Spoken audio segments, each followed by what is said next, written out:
महाराष्ट्र में एक बार फिर महायुति की सरकार बनने जा रही है, जिसमें बीजेपी, एकनाथ गुट वाली शिवसेना और अजीत पवार गुट वाली एनसीपी शामिल है।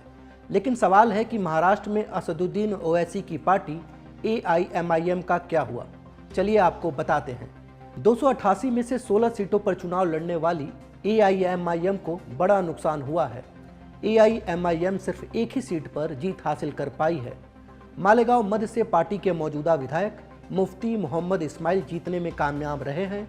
इसके अलावा 4 सीटों पर पार्टी के उम्मीदवार नंबर 2 पर रहे हैं, रनर अप रहे हैं। महाराष्ट्र एआईएमआईएम का चेहरा और औरंगाबाद पूर्व से पार्टी उम्मीदवार इम्तियाज जलील अपना चुनाव हार गए हैं।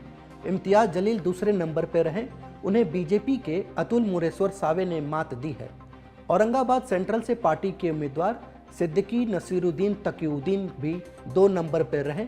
उन्हें एकनाथ गुट वाली शिवसेना के जायसवाल प्रदीप शिव नारायण ने मात दी है। धुले सिटी से मौजूदा विधायक साफ फारूक अनवर दूसरे नंबर पर रहे हैं। उन्हें बीजेपी के अग्रवाल अनूप भैया ने मात दी है।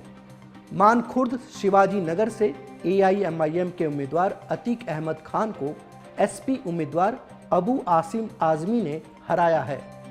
एआईएमआईएम ने इस साल महाराष्ट्र विधानसभा चुनाव में 16 उम्मीदवार उतारे थे, जबकि 5 साल पहले 2019 में 44 उम्मीदवार थे, यानी लगभग 2/3 कम उम्मीदवार।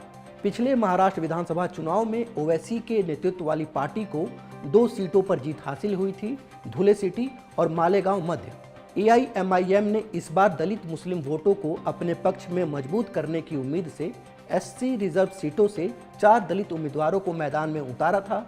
हालांकि नतीजों को देखकर लगता है कि पार्टी को इसका बहुत ज़्यादा फायदा नहीं मिला है, क्योंकि इन 4 सीटों पर पार्टी बुरी तरह हारी है।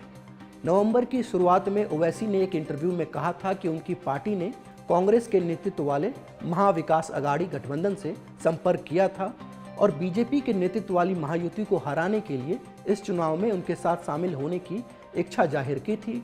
हालांकि उन्होंने कहा कि उन्हें गठबंधन से कोई जवाब नहीं मिला और उन्होंने अपने दम पर चुनाव लड़ने का फैसला किया। बाकी की खबरों के लिए क्विंट हिंदी के साथ बने रहें।